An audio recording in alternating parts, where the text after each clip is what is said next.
This is really important. Okay. I want to keep all that stuff. Yep.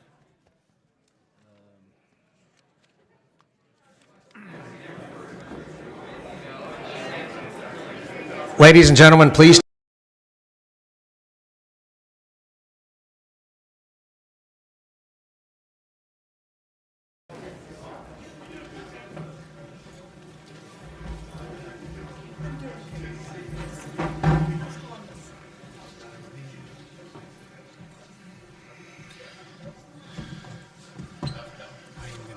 All right, we try to run a tight ship around here. It's 4:01, so we're going to get ready to begin here within seconds.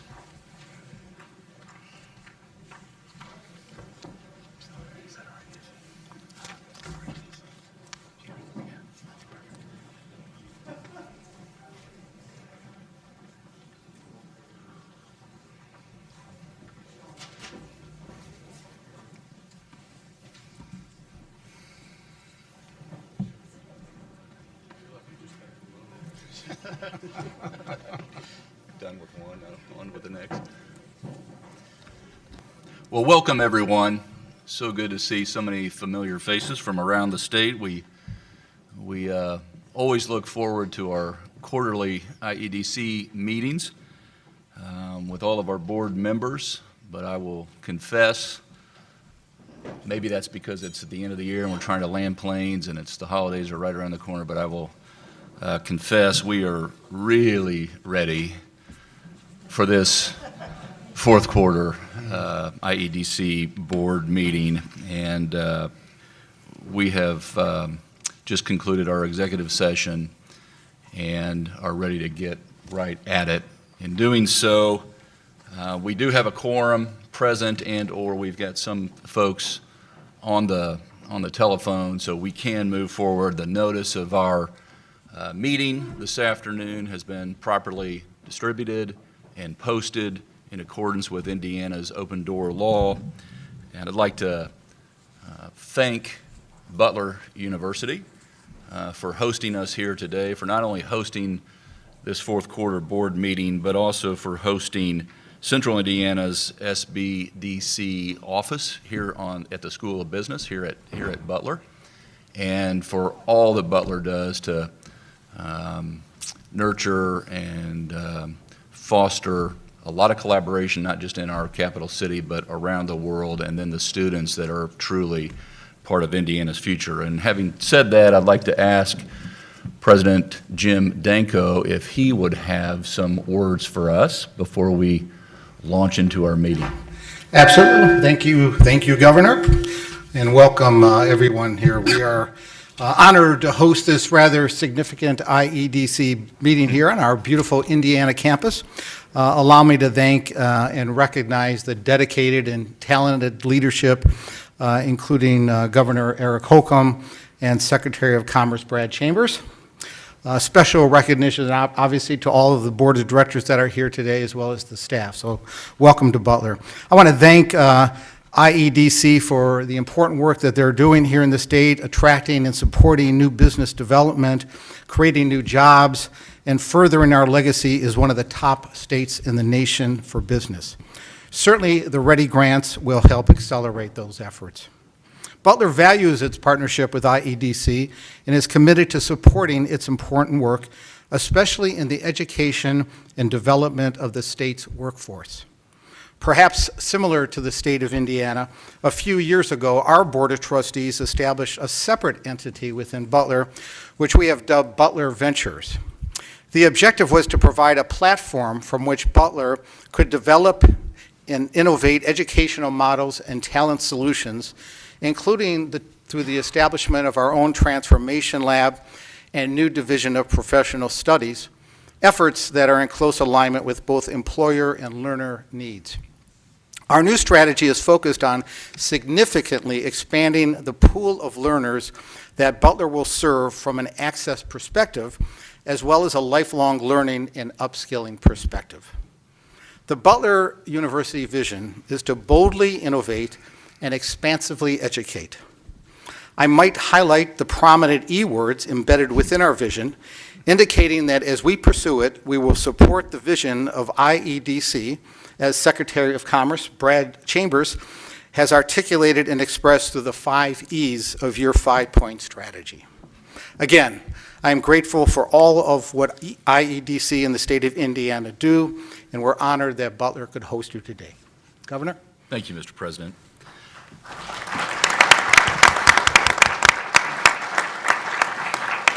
Moving on, the next order of our business will be to review the minutes that you have. We sent them out to you prior to the meeting. If you could take a look at those, we need to approve those from our last meeting, which was September 17th of 2021. You've got that copy. Does anyone have any comments for the good of the order in regards to those minutes? If not, I'd ask for a motion to approve the minutes as presented to you. So moved.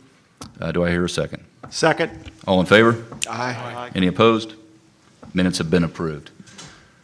Moving right along, we will get to our regular order of business and to our committee reports. Joel, you want to give us an update on the Audit and Finance Committee? Mr. Chairman. Today, the Audit and Finance Committee received updates on the fiscal 2021 audit. BKD, and they had a representative there, presented the financial statements audit and the corresponding management audit. No material weaknesses were identified in the financial statements, which we have clean audit. Congratulations to management on that. There was, however, a significant deficiency reported on the financial reporting as indicated by the independent auditor. Thank you. I won't start over. As indicated by the independent auditor, the financial reporting did not result in timely reconciliation of certain items. And I think what has to be kept in mind is that because of the makeup of the IEDC, it's pretty much unique, and we're on cash accounting, and we have to go to accrual accounting, and we have to go to GAAP accounting. So that presents some tough issues for management to deal with. I'd also like to remind the board, the IEDC was a primary recipient of the Corona Relief Funds, the CRF funds, and was responsible for $340 million of federal funding. And the finance team has spent considerable time and focus to deploy the assistance quickly. And they done an admirable job of getting the money out and getting it out into the community. The additional issues that were that made it more complex was the problem with the shortage of talent, which I think everybody in the private sector is dealing with nowadays. The Audit and Finance Committee supports the BKD recommendation that the IEDC should adjust year-end processes, cross-train individuals to ensure that responsibilities of adjustments and reconciliations are spread across the team and done in a timely manner, and management has started that process already. In fact, the IEDC responded to a similar finding last year, and they added an additional senior accountant to the team. However, earlier this year, the IEDC had to repost the position, and they are actively interviewing candidates. To help address the concern, the IEDC is in the process of contracting with an independent accounting firm to add additional capacity, and that should help management quite a bit. To that point, the IEDC was awarded an additional $512 million of federal funds through the American Rescue Plan. $500 million of the $512 million is allocated to the READI program, it will be discussed later on. As part of the IEDC's commitment to responsibility to deploy federal funds with a strong focus on fiscal management, they awarded through a competitive bid process. Ernst & Young will be the program management services entity. The program management services include administration, system development, economic impact studies, accounting, reconciliation, and reporting. I also want to bring to the attention of the board, the Audit and Finance Committee voted and approved that, I think in the last quarter, that management to interview for a new independent auditor in fiscal year 22. And I think if there is a change made and when a change is made, coupled with the items that we've already discussed, we should adequately address and mitigate future findings. BKD is still working on the single audit, which focuses on the largest IEDC federal funded program. We should receive that in Q1. For fiscal year 21, the focus will be on the CRF funds. The Audit and Finance Committee will receive updates, as I said, in Q1, and we'll provide that information to the board at that time. BKD has reminded the Audit Committee of the attention and increasing challenges of cybersecurity, the value of protecting electronic records, and the ever-increasing needs to be cyber ready. The IEDC is somewhat of in a unique position. The Indiana Office of Technology is a state centralized information technology support agency. So the IOF has instituted an information security framework that sets policy, establishes control objectives, and describes the standards of secure information and technology resources. In addition, the IoT services, the IEDC has been proactive in contracting with local IT consulting firms to conduct an IT assessment starting in Q1. So that's independently being done by the IEDC management. The assessments will be on systems, talent, and cybersecurity.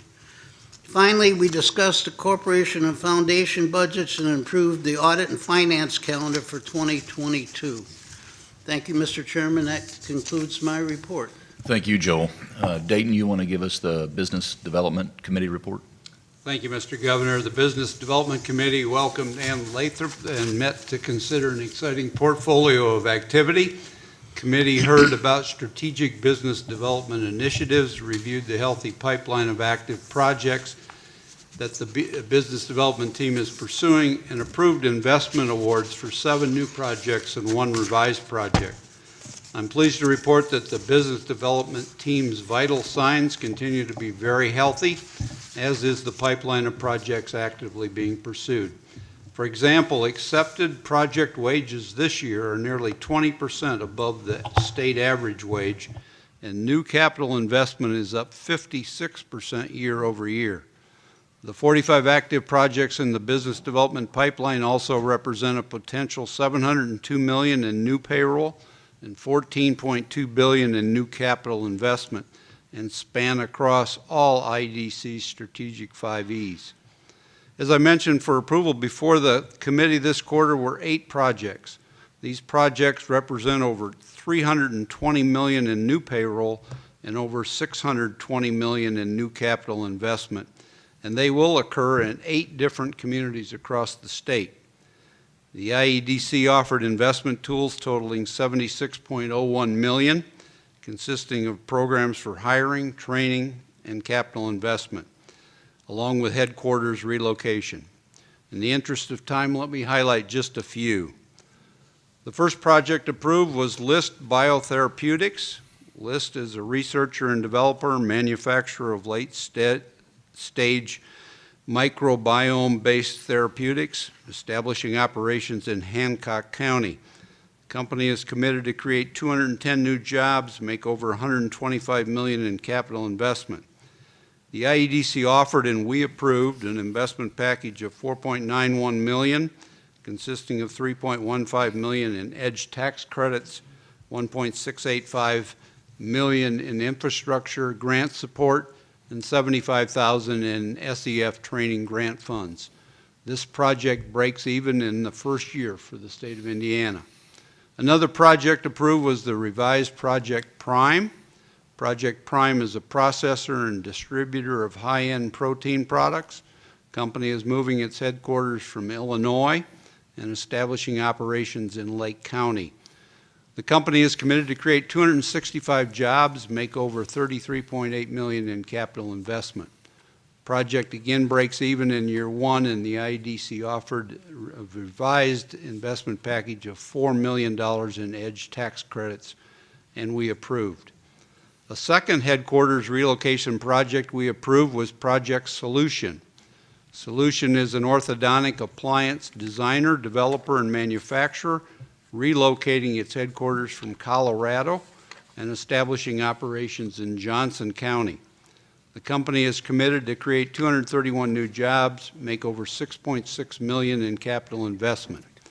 The IEDC offered and we approved an investment package of $3 million, consisting of $2.25 million in EDGE tax credits and $750,000 in small headquarters relocation tax credits. This project also breaks even for the state in the first year. The final project approved was Schlage Lock Company. Schlage Lock is a leading global provider of security products and solutions, expanding operations in Marion and Hamilton counties. The company is committed to create 325 new jobs and make over $12.7 million in capital investment. The IEDC offered and we approved an investment package of $7.6 million, consisting of $7.5 million in EDGE tax credits and a $100,000 SEF training grant. This project will also break even in the first year for the state. Thank you, Mr. Governor, members of the board. This concludes my report on behalf of the Business Development Committee. Thank you, Dayton. John, someone has to follow that every time.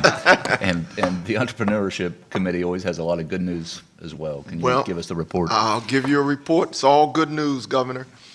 In our November 19th Entrepreneurship Committee meeting, we approved 4 investments.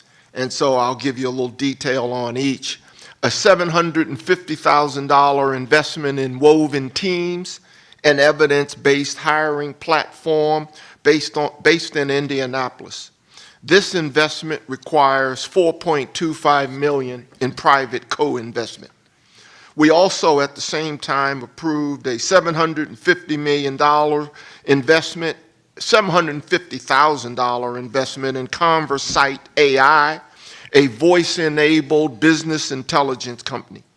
The investment requires $2.25 million in private co-investment.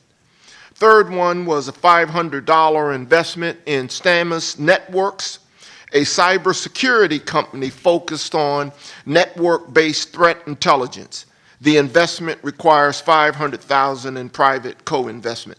And I would add here that we've had a lot of success in cybersecurity, and I think we're being looked at as a real base for that kind of entrepreneurship. A fourth investment, a $500 investment in NovoStale, a life sciences startup company particularly focused on treatment of bone disease. This investment requires $4 million in private co-investment. And so, again, you can see in every case there's a multiplier and outside capital being brought in. And then finally today, the committee also heard some exciting updates on the Indiana Bioscience Research Institute. The team at IBRI continues to create success and fuel the next generation of life science technology at 16 Tech. The state has, while we have $45 million in IBRI, it has a $147 million endowment because of private co-investment. And our own John Lecklider it was a vision of his. I remember him talking to me about it 9 years ago, the Indiana Bioscience Research Institute. So it's good to see it making significant progress, and it's housed at 16 Tech. You'll hear more about it next year. So in the interest of the exciting discussions today to come later, I'll conclude my report. Thank you, John. Mr. Secretary, you want to go right into our executive reports? I do. And thank you, Governor, and thank you, President Danko, for your hosting us today. And Secretary Schellinger, good to see you again. Great job that you did on your watch. I'm going to hand it over to David Rosenberg. I will just say, first and foremost, I'm 6 months on the job, and I have been super impressed with this organization, and we have a lot of energy and momentum and progress and talent, and it is this team represents the state of Indiana well, and it is an exciting 2022, and it's coming off a pretty energetic and momentum-filled 2021. So I am honored to be here as your Secretary of Commerce. David? Thank you, Mr. Secretary. I'd like to invite up Ann Lathrop, our Executive Vice President of Global Investments, and Andrea Richter-Gary, our SVP of Foreign Direct Investment, to present on their updates for this quarter.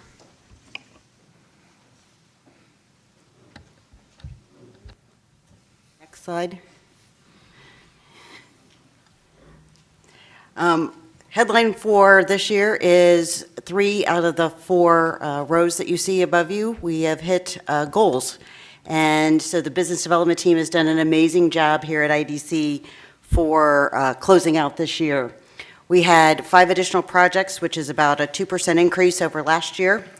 The average hourly wage of jobs that we supported was $28.49, which is about 17% higher than the average state wage, and is just slightly above the average national wage as well. We had almost 1.9 million in new payroll, which is a 3% increase over last year, and we had almost $8.8 billion in capital investment, which is a 56% increase, as Dayton mentioned in his business development readout today. So it was an excellent year, and I really want to say thank you to the business development team. I won't, again, in the interest of time, these are 4 new projects that we have awarded since our last board meeting. As you can see, lots of capital investments, lots of different industries, and we're all very excited about that and look forward to FY22. Thank you, Ann. Andrea? Okay, good afternoon. So from Ann's presentation, you can see it's been a tremendous year for the entirety of the BD team efforts.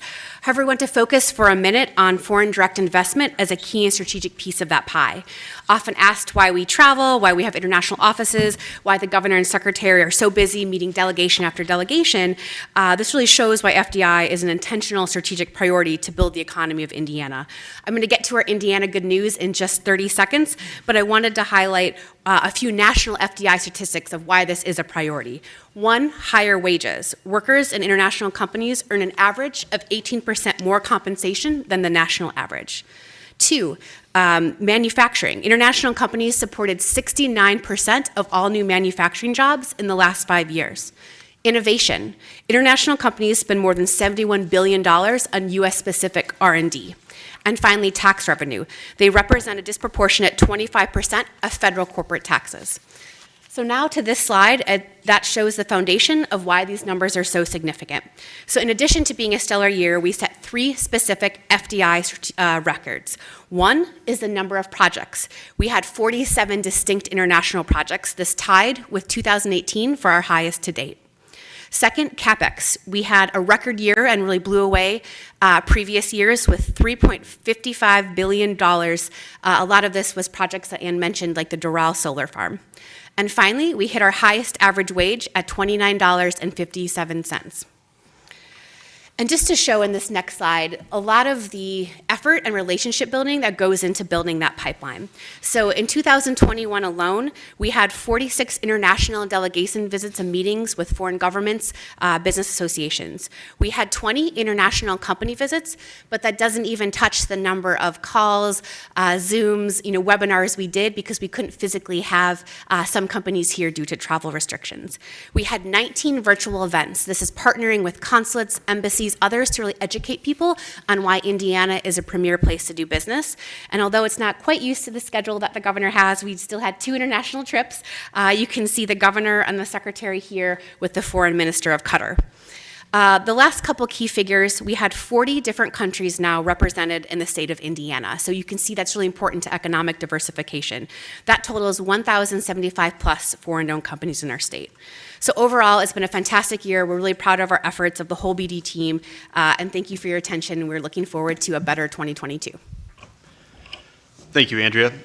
And now, without further ado, the reason most of you are in attendance today, it's my honor to introduce the Secretary of Commerce, Brad Chambers, to begin the READI discussion. Thank you, David. Thank you, everybody. When's the music start? I feel like there should be a little bit of a drum roll here. Well, today's agenda wraps up a robust economic year and concludes an unprecedented process, it is really just the beginning of a new chapter in many of our communities. Some of you may know that I recently rolled out an aspirational strategy for the future of our state's economy, a strategy we call our 5 E's, a focus on environment or the built environment, a focus on an economy of the future, a focus on entrepreneurship and external engagement. It is notable that our first E is the built environment. There is no more innovative way to invest in the built environment than by curating a grassroots, community-driven competition for statewide investment than the READI program. READI is bold, going to be nationally recognized, and a best-in-class example of the power of public-private partnership. So first and foremost, hats off to our governor and legislative body for their leadership here. While many other states are playing defense, Indiana is playing offense. Indiana is leaning into population growth, investments in workforce, investments in public spaces, investments in housing, investments in infrastructure, all in support of a stronger economy that benefit all of our citizens. So, Governor, on behalf of all Hoosiers, thank you. Secondly, thank you to our dedicated IEDC team, David Rosenberg, Mark Waske, Vincent Ash, Kurt Fulbeck, and the marketing team led by Laurel Judkins. Thank you also and enthusiastically to a very dedicated citizen review committee, Lori Luther, Bill Hanna, Jason Dudich, Isaac Bamboget, Jason Bloom, Leah Curry, and Kelly Jones. These civic leaders invested countless hours reading thousands of pages of submittals, scoring over 800 individual projects, and seeing through almost an entire week of an in-person presentation by energetic regional teams. Civic duty at its best, so thank you. While you'll never get that time back, please know it is indeed an investment in our state's bright future, and we are grateful. Last and certainly not least, thank you to the 17 READI regions. These dedicated teams representing all 92 counties worked tirelessly, strategically envisioning the future of their communities, our communities. The collaboration between separate counties and cities, between various agencies and departments, with private sector stakeholders and funding sources has been extraordinary, exciting to watch, and hopefully a foundation for continued coordination in the future, perhaps even READI 2. Thank you for your creativity, your determination, your enthusiasm, all in the interests of our great state. Of course, thank you to the IEDC board for their involvement and support throughout this important process. Governor, I know this is an eagerly awaited day for you, and I am going to get out of the way, so the mic is yours. Well, thank you, Mr. Secretary, and let me just pick up where you left off and pile on the praise to all the representatives that have come from all over the state of Indiana, representing the 17 different regions, and they in turn representing all 92 of our counties. Thank you for the incredible work that you put in. I heard for months on end just how proud you were of the collaboration that was occurring. We throw the word unprecedented around quite a bit, but there was some unprecedented relationships that were built throughout this process. And that is going to serve us well, not just over the course of the next year, 2, 3 years, but really over the course of the next decade. Also, I want to give a nod and a shout out to the IEDC team. As you mentioned, Mr. Secretary, the statewide review committee that came together. I know how much effort was put into that. It was extremely thorough. As you said, this was, as it turns out, the epitome of a successful public-private partnership. When you see the breakouts of contribution, where they come from, you'll see exactly what we mean by a successful public-private partnership. It could not have come at a better or more strategic time for any state, but especially for ours.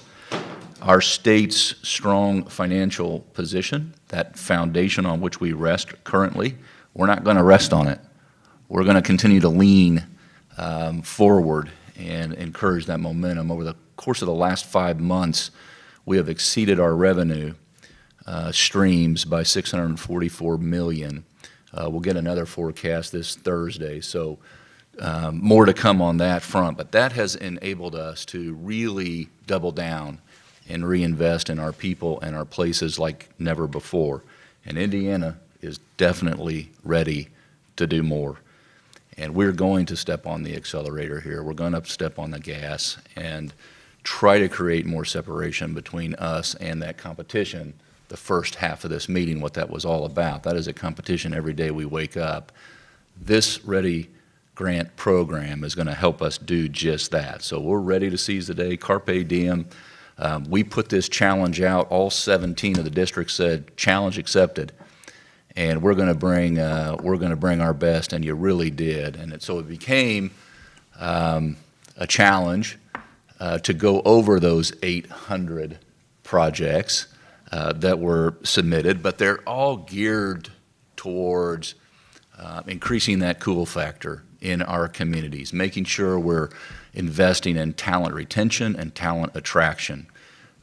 Secretary Schellinger, your predecessor, on his watch did a study and said one of our number one things we need to focus on is population scarcity and how do we attract more talent to the state of Indiana, grow our own, but attract more talent. This is what the READI program is all about. It's about thinking outside the box. It's about looking beyond lines that maybe artificially kept us pinned in before, city lines, county lines, partisan lines. This program does just that. And oh, by the way, it bridges that urban-rural divide that gets in the way so often in terms of other economic indicators. So this truly is a rising tide lifts all boats, statewide, simultaneous, and I would say on an unprecedented scale all at once over the course of the next few years. It enabled our state to not just think regionally, more importantly, it enabled us to act regionally. And that is going to, from the very local level, from the ground up, is going to be able to provide that local certainty and predictability and stability and continuity that is so important to investors all over the world. So again, thank you for submitting such quality projects. That's been the purpose from the outset, to see that put into action, to see all that pent up, not just interest, but investment come into the program has been exhilarating. I mentioned the 18 different projects. I mentioned all 17 regions bringing forth their best. It ended up, that $500 million ended up attracting, requesting $1.5 billion, and it attracted 10 times that, $15 billion, when we scored it all out. So obviously, your projects far surpassed those initial expectations when we were putting together the $500 million program. I too want to say thank you to the legislature. This is going to cover the whole state of Indiana, again, simultaneously on a scale like we've just never seen before in terms of funding projects that have to do with housing deficiencies and trails and childcare and broadband and wellness initiatives and workforce development initiatives, amplifying our local and state narrative, amplifying the message about how special it is that your community is and our state collectively. And so those projects adding up, again, all over the state of Indiana at the same time. And oh, by the way, as I alluded to earlier about bridging that urban and rural divide, also takes into account suburban Indiana. But all these investments will have a greater per capita investment in rural Indiana. So again, a rising tide lifts all boats. We're all in this together. And we know, as the Secretary just alluded to, we know there's more work to be done, and we know there's more capital out there. And so from South Bend to North Vernon, and from East Chicago to West Baden, and I could do this all day, this truly is turning our blueprints into beauty. And we've got the financial wherewithal to, again, seize the day, and that's what you're going to learn in detail from Jason Dudich. So without further ado, Jason, you put in, you're probably wanting to get some sleep here, but if you could just detail the actual applications and projects and how we plan to fund the plans of all 17 regions. Thank you, Governor, and thank you, Secretary Chambers. As a former budget director, it's pretty awesome to announce spending money. Normally, we're asking for the other way. So as a former budget director, it's a really awesome day for us. I'd like to echo first the comments made earlier and thank the IEDC team that supported the review committee. Vincent, Kurt, Mark, David, and all others, we appreciate all the work that you did to support the review committee. In addition, the review committee would like to thank you, Governor and Secretary Chambers, for allowing us to serve on this committee and provide you and the board with the recommendations today. On behalf of the 7-member READI Review Committee, I'm honored here to announce these READI Awards. The READI Review Committee, an external 7-member citizen committee, reviewed and scored the plans based on the established guidelines and against other relevant data, including historical population trends. Roughly 60% of the READI funding is being awarded to 7 applicants in 6 regions that represent approximately 71% of the state's population. While some more rural regions are receiving smaller awards, the value of those awards on a per capita basis is significantly higher than in more urban regions. The regions receiving the majority of funding are expected to account for all of the projected state's population growth over the next 15 years. While some rural regions are projected to see population decline in the next 15 years, some of these regions have cores that are attracting people and have strong industry assets that can be used to attract more people, like Kokomo. As mentioned earlier, the total request tripled the allocated $500 million READI budget, as submissions for the 17 regions amounted to more than $1.5 billion in demand and detailed over 800 projects and programs with the potential investment of $15.2 billion. The regional development plans included housing, trails, broadband, child care and wellness initiatives, workforce development programs, and even areas to support telling Indiana's story around the world. The plans enumerated a nearly 10-to-1 capitalization leverage ratio from private and public sources as compared to state investment. As you can see from the slide above you, each region is highlighted with the total amount of funding they requested, along with the leverage ratio. And now, without further ado, I will begin reading off all the regions with their total READI award. I would ask that you please hold your applause until the end as the regions are read. In alphabetical order, the 180 Alliance is awarded $20 million. The 7040 Mount Comfort Corridor is awarded $5 million. The Accelerate Rural Indiana region is awarded $20 million. East Central Indiana Regional Partnership is awarded $15 million. Greater Lafayette is awarded $30 million. Indiana First is awarded $15 million. Indiana Uplands is awarded $30 million. North Central Indiana Regional Planning Council is awarded $30 million. Northeast Indiana, led by the Northeast Indiana Regional Development Authority, is awarded $50 million. Northwest Indiana, led by the Northwest Indiana Forum, is awarded $50 million. Our Southern Indiana RDA is awarded $50 million. South Bend Elkhart Regional Development Authority is awarded $50 million. South Central Indiana Talent Region is awarded $30 million.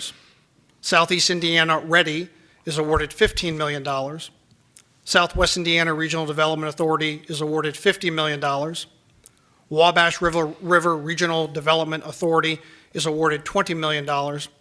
And finally, the White River Regional Opportunity Initiative is awarded $20 million. Let's give her a short round of applause for these 17 regions.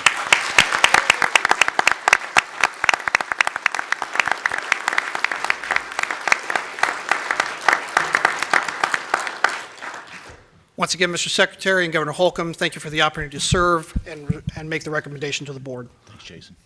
Thank you, Jason. Thank you. To our board, questions, comments, board discussion. Hearing none, move for approval. Do I have a motion? Have a motion. Second. And I have a second. All in favor? Aye. All opposed? The motion carries. Right. Our READI approvals are complete.